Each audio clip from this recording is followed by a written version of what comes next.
ang kuwit ng balat sa akin. Lalagay ang ipagsapalaran sa mga at talagang pinagulan kaya ng magic ng saga.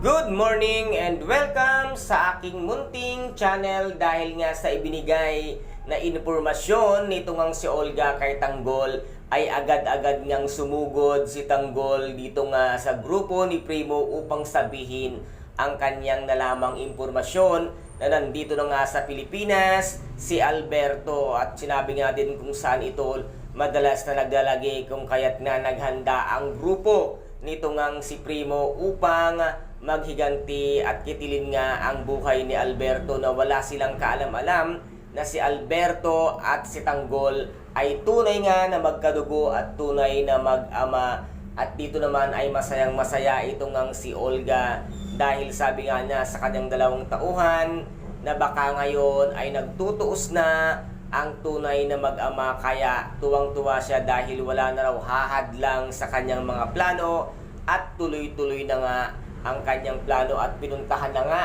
ng grupo nga nitong si Tanggol kung saan nga ang sinabing bodega ni Olga at napatunayan nga nila na nandoon nga talaga itong si Alberto. At dito nga ay nasabi ni Tanggol na kung hindi nyo ako masasamahan ay siya mismo ang susugod at para nga ipaghiganti ang kanyang dating minamahal na si Mokang, na ang buong akala ni Tanggol ay si Alberto ang siyang pumatay kay Mokang at hindi niya nga alam ang katotohanan na si Olga ang lahat ng may gawa kung bakit ngayon ay wala na ang kanyang minamahal na si Thea Mokang. At dito naman ay laking gulat nga nitong si Ramon nang makaharap at makatunggali nga niya ang kanyang anak na si Tanggol ay kamukhang-kamukha niya ito noong kabataan niya. At si Angkong naman ay pasusugurin niya ang kanyang grupo upang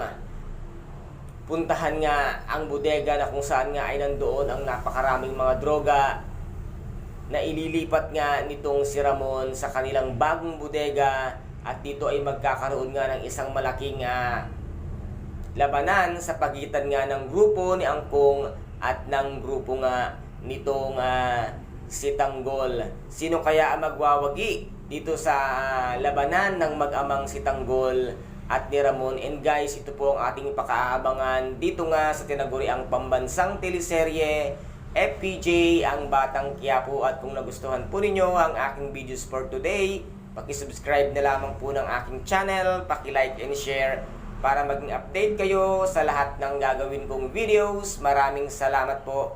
Ingat, God bless, and bye-bye!